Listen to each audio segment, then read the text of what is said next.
recorded from the yurt. Hey everybody, welcome to Ruby Moss Cottage, the yurt, the mushroom cottage, my sapita. I'm glad you're here. Even if it is a frizzy hair, don't care kind of. I need to get to the salon. Seriously, it's bad. But I think most of us are in the same boat, right? I mean, it is the coronavirus pandemic, the quarantine, I'm about ready to pull my hair out. I am so over this.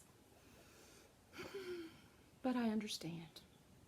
What I don't understand is my daughter, who has a newfie, can take her dog, her canine, who it really doesn't matter about her hair, to the groomer. And I can't get there. I mean, maybe I could go to the groomer. I guess if I can't get to my hairdresser here in the next couple of weeks, I might have to think about going to a dog groomer, because seriously, it looks like a newfie. I mean, look at this mess. Oh my gosh, look at that gray. I'm gonna podcast like this so you can't see my gray. Anyway, how have you been? I hope you're all surviving this crazy time. Where would we be without our crofting? Where? I have been, between crofting and moving things to the yurt, I've been able to keep my sanity. Can you tell? Just a little bit of it. But, yeah, what would I have done if I didn't have this stuff to keep me busy? Yeah, so this is the yurt. I'm sitting on my sofa. This is where we watch TV. My crofting area is back here. This is the main entrance. Like this is like a little divider. This wood thing here is the frame to the door. So that's our front door right there. And then this box right here, can you see this wooden box right here is actually sitting like on a dresser, a chest. And that's where we put all of our, that's where I keep all of the socks and slippers that I was telling you about, that I wanted to have a box sitting by the door like the Norwegians do. So that's what's in that. So you come through this door right here. There's also a door right there, but this is the main door. And then my croft area is right over there. And I actually had the camera facing this way, but it was such a busy shot that I thought, So we're going with this view for the day. Next podcast, you might get to see that, but still have a little bit of work to do. I don't have everything up here yet, so we're going to let that be for now, and this is where we're going to meet today. Okay? So let's talk about what's been going on. I have been just hanging out at the yurt. And we do go back to Charlotte we try to go once a week to get a load and bring up. Last week we did, and it was a good week because my mom is 82 and she lives alone, and so she's been doing really well during this pandemic, this quarantine time, and she's just she's about over it. Well, she is over it. She is very. She lives on her own. She functions on her own. She does everything. I mean, this woman mows her lawn. She does everything. And so I knew if I didn't get into town to spend some time with her, that she was going to be out and about, and I didn't want that. I had been quarantined. She had been quarantined, so I felt like it was okay for me to go and spend some time with her. And that's what I did. And we had a couple of days together and just really enjoyed ourselves and did some of her garden, walked around her.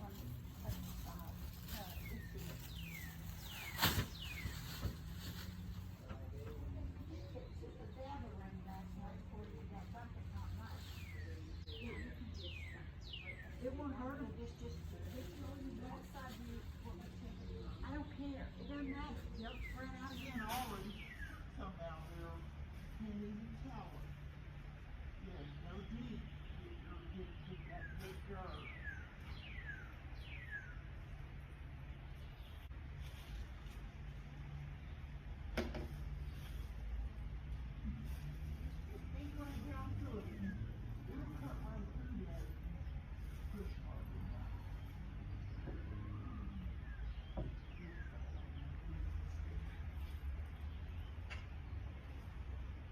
so surprised when you see, I know, I just print when I want to, all my stuff, and it seems to do okay. A lot of people don't do that, but I do, if it's damp, and I just,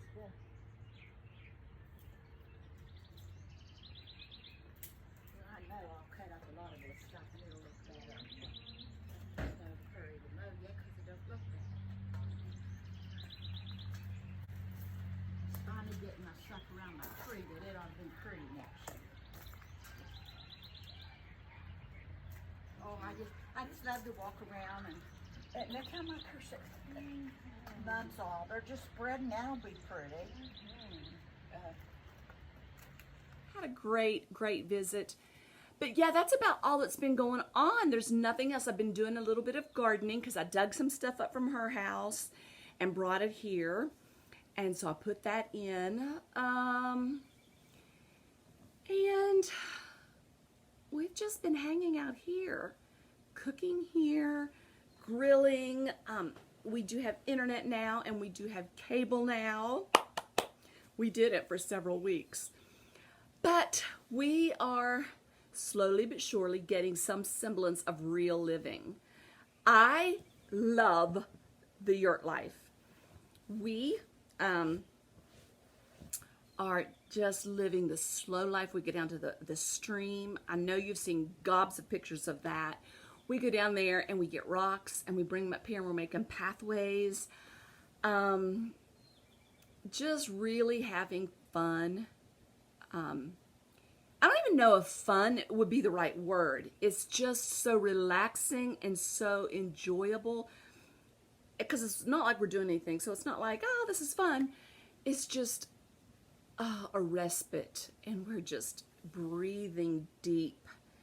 And I'm getting a lot of crofting in. Just having a lot of, I was about to use the fun word again, but just relaxing. A much needed time. I am missing my grandies. The girlies did come back with us for a few days and hung out here while their mom worked. So that was fun. We took them to the stream and we take walks in the woods and they like hanging out here. So the boys haven't came up yet because their mommy doesn't let them go away. So she has to bring them up and they're in the middle of a move. So I'm hoping that they get to come up. We took the girlies trout fishing and I cannot wait to take Jude trout fishing. He will love that. But that was fun. Oh my goodness. My dad used to take me fishing when I was a little girl. So I enjoyed that. I don't know. I didn't really fish. I just hung out around the outdoors, and had fun doing that kind of stuff. So that noise would be my washer. In a yurt, you hear everything. So I really had fun. I didn't even fish this time. They fished and Todd fished. I took pictures and enjoyed watching them. All three of them, the two girlies Todd caught one because he was so busy helping them. But I mean, they caught trout, big trout. We were going to eat them, but my husband would not let me fix them in the yurt because he didn't want the yurt to smell like fish. So we had to do it on the grill and it was raining and poor little him, he couldn't get wet. So by the time I didn't freeze them, bad me, I know I should have, but I've never had trout. So I guess I was really excited to try them, but wasn't as excited to try and freeze them and use them for another time. I thought we'd just go back and catch another fish when we want to try it again. So I can't wait for Jude to get up here so we can take him to do that. And that's it. We haven't gone anywhere, obviously. But I have been crofting, so I can show you some of the things that I'm working on as of now.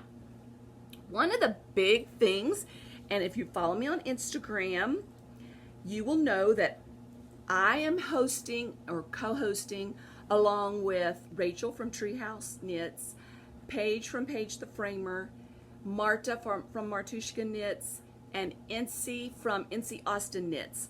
We are all 5 hosting the Forest Path Cow. And we are knitting Patricia from P Fortune and Knitography. We are knitting her newly released pattern, the Forest Path Hap.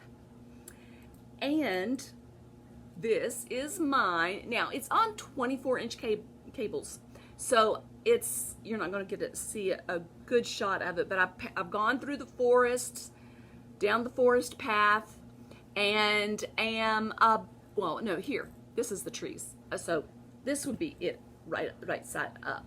Is that this? So this is what it looks like. And now I am just about to finish the lace pattern, which is the trees, the forest.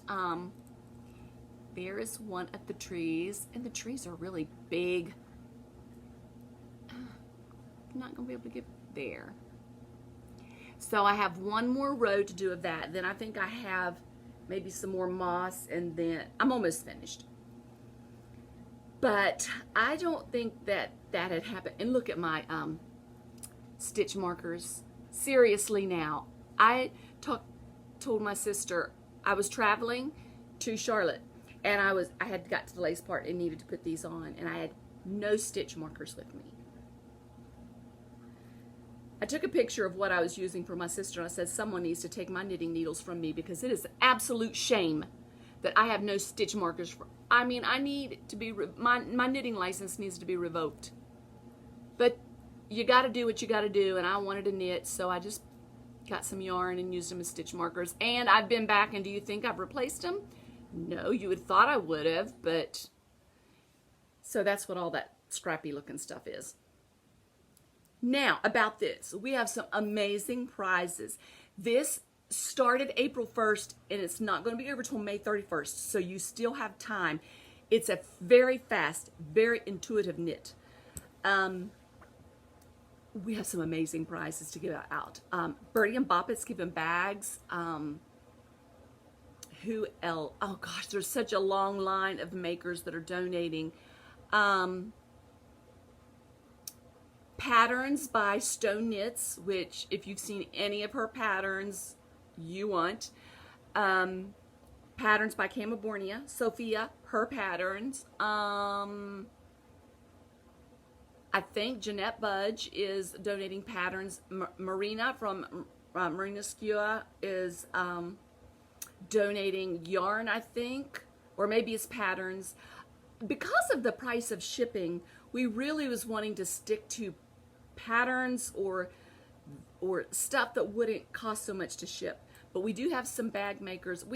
There's a long list of makers that are donating as giveaways. So please, I want you to get in on this. Make sure you use the hashtag on Instagram, post it with your photos, Forest Path Cow, and then go to each of our Ravelry groups. And yes, I have a thread on my Ravelry group. I can't believe that. And make comments, post your pictures, so you have, and you can dip into all of us. I mean, you can hit all of our Ravelry groups. You can hit all of our Instagram pages. Well, I guess it's your page. You just put the hashtag Forest Path Cow. But there are some beautiful yarns that are being used, some beautiful shawls being produced. So we just want to encourage and support Patricia. She's the one that hosted all of us international makers in Norway, and so we love her, and we just want her patterns to get out there. I am using yarn that I bought from Norway. Now Patricia knit hers in green, and a lot of people are. It's just beautiful. I love green. That's my favorite color anyway. But this represents my forest in the winter. It's just brown, no green. I don't have a lot of pines. So as luck would have it, I had enough of this that I had bought in Norway. And so I thought it was great that I had Norwegian yarn to do with my pattern from our Norwegian friend. And yet it represents my area which Patricia was born in. And so it's just special to me. I'm so excited. I hope, see, what is today? Today is Wednesday? Yeah. So I hope to have this finished. I'm going to go to Charlotte for a few days. I would hope within the week, probably sooner than that. The problem is I'm reading a book and I'm gardening and I'm crocheting, another big project, and semi-working on another project. Plus, I've just got so many little irons in the fire that I'm having a hard time staying focused. But please join me. That is my Forest Path Hap, also known as Forest Path Cow. I hope. I have seen so many of yours and they look great. So I love that. That is being held in this bag, and this is such a cute bag. That's the lining. I know I'm not going to remember. I've talked to her on Instagram. Okay, she does have a tag. Yarn Seller Studio, but that's not what her name on Instagram is. But I have got, okay, if you follow me for any length of time, you remember the original Ruby Moss Cottage. And you remember my nook, which was my Croft room, which had yarn and bags and all that stuff. Well, I have got to start de-stashing everything because I live in a yurt now and I do not have the space. So as beautiful as I think this bag is, as well made as this bag is, and I do love it, it's bumblebees and dragonflies. I don't know, can you see that? It's so pretty, and it is very well made, and I love this handle. But I do have to start giving some things away. So I'm going to give this away as one of the prizes too. So I'm using it now, and it has not been used often, but this is what I'm using for my Forest Hap Cow, and then I'm going to give it away. Give it away, give it away, give it away now. Oh, that might have to be edited out. But everywhere we go now, I'm lucky to have it. You cannot find it, but me being the stasher collector that I am, has multiple of everything. Not since the pandemic, but since from before. I'm not one of those toilet paper hoarders. We're not hoarding anything now. We're just taking what we can get. But I did have a tendency to have little things. Hand sanitizers everywhere we go. We seem to pick them up. Anyway, enough from that. This is part of the prize giveaway. So make sure you enter. Now, another thing that I'm working on is, and I'm sitting on the couch and I'm all bent up. I have to bend down here to get this.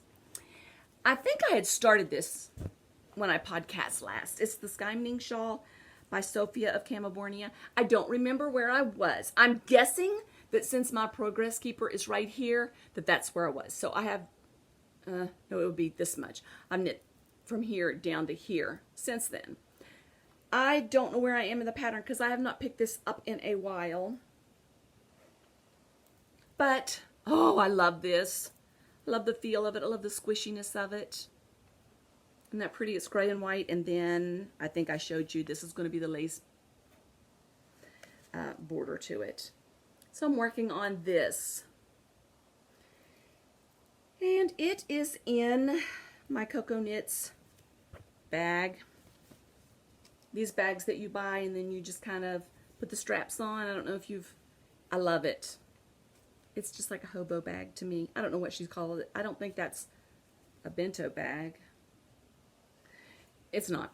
But they have, I don't know if this is the large or small. There's 2 different sizes. There might be 3 different sizes, but that's in that bag. And then I am working on this squish. Remember? It is the my Scrappy blanket. I'm working away and working away. It's a gift, and I don't know when it's going to be done, but I'm working on that, and it's growing.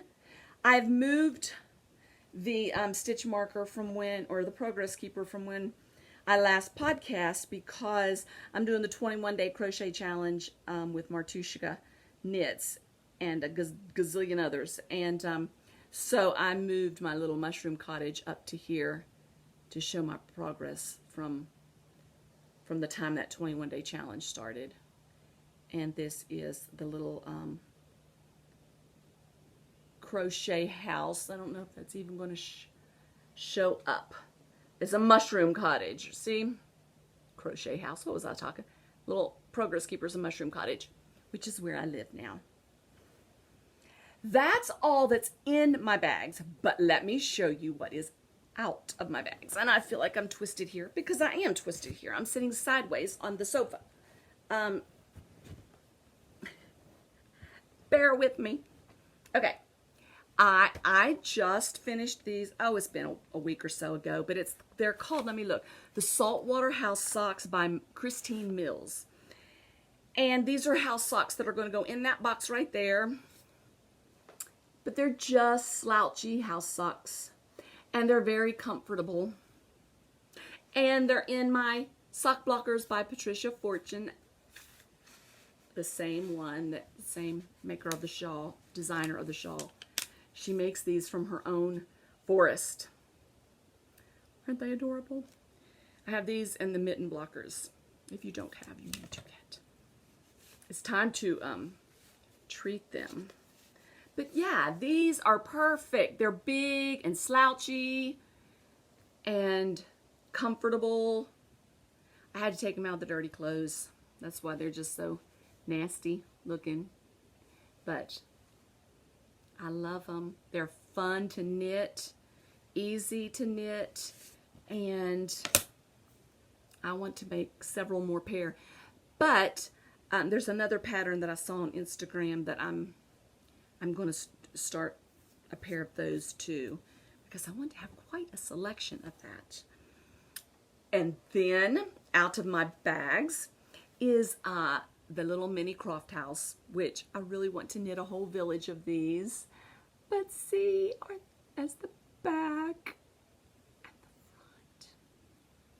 And I filled mine full of lavender because living in a yurt, I'm not sure about the moths in my wool. I mean, I've not seen any, but that doesn't mean that they're not going to show up. So I'm going to make several of these and just stick them in where I have my wool mainly, and then my sweaters, I've got them in a cabinet. I'm going to stick some in there, but I mean, I'm not going to make 50 of them, but I mean, I will just put lavender sachets in some of them, but these I just think are so cute. So this is the color of my yurt. Our yurt is green and yellow on top. The doors are not red, but I like a red door. This is by Julia from Hand Knitted Things. Hand Knitted Things on Ravelry and on Instagram. So I could get a little neater around the windows. I need to do that. But that is out of my bags. And it smells so good. I wanted to put little roving fleece, like gray or white, coming out of the chimneys, which I thought those chimneys were too adorable. So that's out of my bags, and that's it as far as knitting and crocheting. But remember my Marsma? I've worked a little bit on it. So I've added this little rope, this little braided rope that keeps it all together. I've added the little button that says handmade. I think that's what it says. Yeah, handmade. And then when you open it up, I have added the little mushroom house, the little mushroom cottage. And then I put the little, these are all stitch markers and progress keepers from my Norwegian niches. I added this just as a divider because I'm going to put something here. This is from California. This is my little needle minder. It's magnetic and it's got mushroom on it. And then I have some of my stitch markers, which obviously my Marsma was not in my bag when I was on my trip. So I've started to put some little notions in there. But maybe the next time we chat, I will have more. I want to put something to hold my cable needles here. And then I want to do some embroidery on the front. Oh, my lands, you just got to go see some of these on Instagram. Sarah from Fiber Trek, she was on our retreat and she has made a beautiful one. And then, of course, Rachel from Treehouse Knits has got some really pretty ones going on. But if I ever get this one finished, then I'll start making them for gifts. But I need to get busy on this. But it's a work in progress. That's the fun of it. Not tackling it all at once. I hope you've checked out the hashtag Marsma on Instagram because they are so pretty. Oh, it's one of those things where I wish I had 5 of them. But I just don't get around to making 5 of them. But what do I really need 5 of them for, huh? That's what I've got to stop doing. Because I don't have the space for all of it. But I do love it. But then I guess if I have 4 or 5 different project bags, I could use, maybe not this big of one, but I could use smaller ones because they have them in all sizes. I can make a smaller version of one. I don't know. This one is so special because of Norway and all the memories that's tucked into it.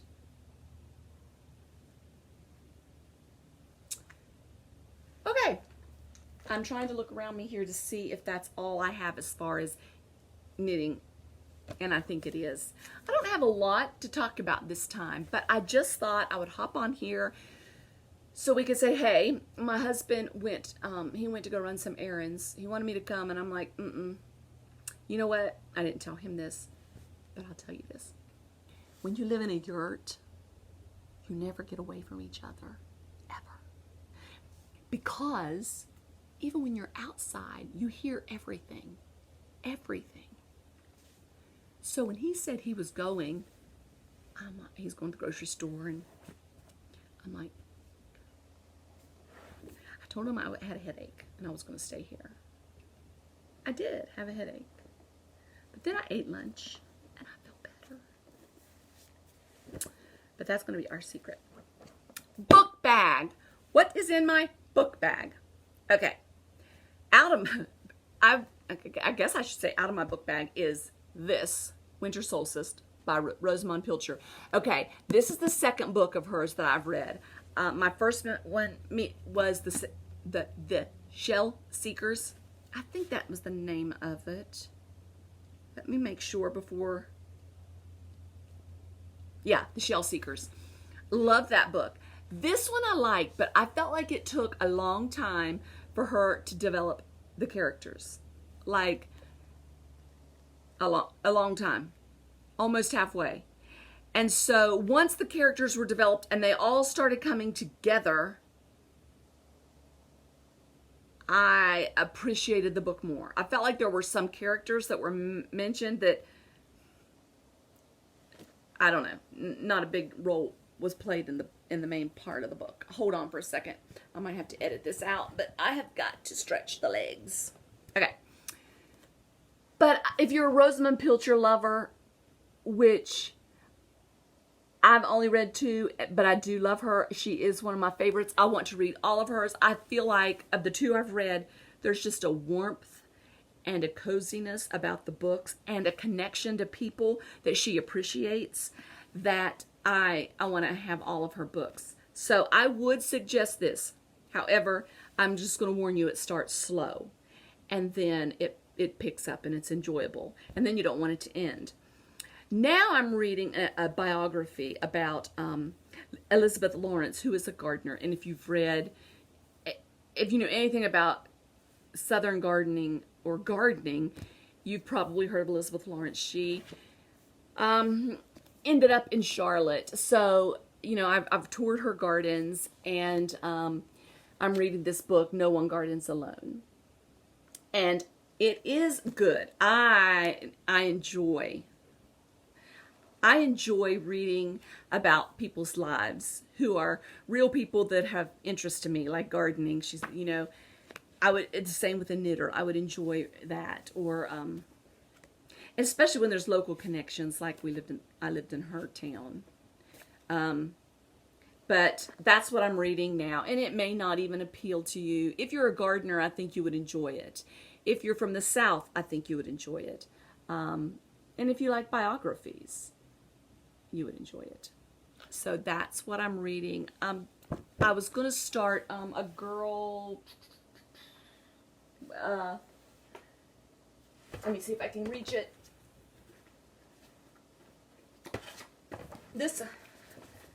I'm only on page 6, so I can't even tell you about it. I'll tell you about it next time. Girl in a blue coat. I bought this at Barnes & Noble for $5 one day.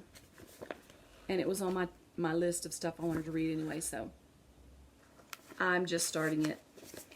Can't tell you much about that. I've been looking a lot, like as I'm unpacking books, like gardening books and decorating books and coffee table books. I'm just been spending a lot of time going through those, enjoying those. But that is it. Look at my notes and make sure. I don't think I've been doing anything else other than just sitting at house and enjoying nature. Really enjoying nature. I used to be an avid gardener. Like, morning, I'd get up, eat, go outside, and maybe not come back in until evening. When this was when our girls were at home, and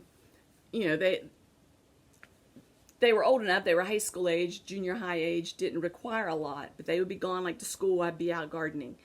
And I did this for years. It was my thing. More than knitting. I think somewhere in there I started knitting. But, and my gardens were so massive that I created a monster that had to be fed. And it became so demanding. Then, our daughter went through her divorce, and she moved in with us with the babies. And so then I started co-parenting. And then the gardens took the back seat. And knitting took the front seat. And so I had not been enjoying gardening like I did because they were so massive and so neglected that it was too much. So I really had kind of stepped back from the gardening as much for fun and enjoyment. Then we moved up here, and she has like a little garden. And so I'm watching things come up and green up. And now that gardening bug is bit to where, now I'm thinking, I could put a garden here and I could put a garden here. But the good thing is, we have 3.5 acres, but a lot of it's mountainside. So really there's not a lot of flat area to garden that I've discovered. We are going to put steps down the mountain, so there might be some areas that we can make, but no, I'm not. I'm not going to become that obsessed with it. I'm going to keep it small and manageable, and mainly what I want to do is herbs and vegetables, and then edible flowers and that kind of stuff. And I want to learn about that. Can't wait. So that's it. I think that's it. I can't think of anything else. I am going to give you a tour at some point, not this video, because I have a stack of stuff going up to the loft that needs to get put away. I'm trying to figure my way. And we've come so far, and so much is organized, but then so much is not organized. And I'm not the type of person that just says, oh, come look at my mess. Sorry. It's not that I care so much about what you think. It's just I like order. I like neatness. I like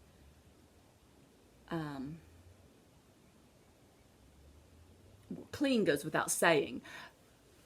And while I have a lot of stuff sitting around, it's not messy to me. To my mom, it would be messy because my mom has very minimal out. But me, I think the more that I have out, the more it expresses my personality. And so I'm rambling. I need to just go. One thing about my mom, let me end with this. I told you she's 82. And she is just going crazy inside the house. Her yard is as meticulous as her house. I mean, seriously, I've never met anybody as neat as my mother. You could eat dinner off of her garage floor. You could back the car out and eat off of the garage floor. That's how neat. And I do not, anybody that knows her can swear to this. She is bored because she's clean. There's nothing left to clean. There is absolutely nothing to do. So she cooked dinner for some 94-year-old friends of hers and took it to their house and knocked on their door. And she had her little mask on and she backed away from the door and they came out and she had it sitting on their little porch. And they were so thrilled. Mom said they about cried. I want to be like my mom. I'm not. She's so sweet and neat and clean and got it all together. And I don't. But, you know, it takes all kinds, doesn't it, to make this world go round. So, I'm going to stop rambling. And I'm going to edit. And I'm going to upload. I'm going to insert some videos that I think you might enjoy of things we're doing around here. And my husband's calling. So, that's my cue. So, stay safe, stay healthy, and in all you do, take it one stitch at a time.